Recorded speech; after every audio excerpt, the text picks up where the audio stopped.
ঈদের ছুটিতে প্রকৃতির অপরূপ লীলাভূমি পাহাড়ি জনপদ রাঙামাটিতে পর্যটকদের উপচে পড়া ভিড় লক্ষ্য করা গেছে।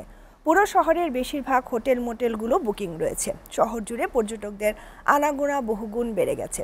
রেস্টুরেন্টগুলো পর্যটকদের মধ্যে খাবার বিক্রি করতে ব্যস্ত সময় পার করছে। ঝুলন্ত সেতু সহ বিভিন্ন পর্যটন কেন্দ্রে পর্যটকরা ছুটি উপভোগ করছেন। রাঙামাটি প্রতিনিধি মোহাম্মদ সোলাইমানের প্রতিবেদন।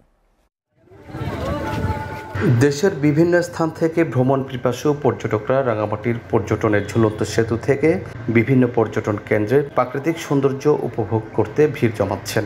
পরিবার, আত্মীয় স্বজন ও বন্ধু বান্ধবদের নিয়ে কাপ্তাই হ্রদে নৌ ভ্রমণ করছেন অনেক পর্যটক। ব্যস্ত জীবনের ক্লান্তি কাটিয়ে প্রকৃতির কাছে স্বস্তির নিঃশ্বাস ফেলছে মানুষ। আমরা ঝুলন্ত ব্রিজে গিয়েছিলাম, তারপর এখন পলেল পার্কে আছি, তারপর ডিসি বাংলো যাব আর বনবান থেকে আগে যাব। ধরেন আমরা যখন আসছিলাম তখন এই পার্কটা ছিল না, এখন এটাতে খুব সজ্জিত অবস্থা দেখতে পাচ্ছি। সব মিলিয়ে খুব ভালো লাগছে। পাহাড় আছে, বিভিন্ন জায়গা আছে, ঝুলন্ত ব্রিজ আছে, পলেল পার্ক আছে, তারপর অনেক কিছু আছে। তো রাঙ্গামাটির মতন এরকম পরিবেশ কোনো জেলা আছে কিনা আমি বলতে পারবো না।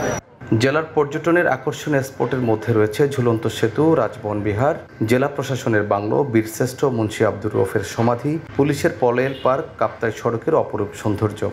আমাদের আবাসিক প্রায় 60 থেকে 70% রুম বুকিং হয়ে গেছে। গত বছরের তুলনায় এবারে রেকর্ড সংখ্যক পর্যটক আসবে বলে আমরা আশা রাখি। ঈদ উৎসবের পর পাহাড়ে শুরু হবে বৈশাখী তথা নৃগোষ্ঠীদের বাংলা বর্ষবরণ উৎসব। মোহাম্মদ সোলাইমান, SA TV, রাঙামাটি।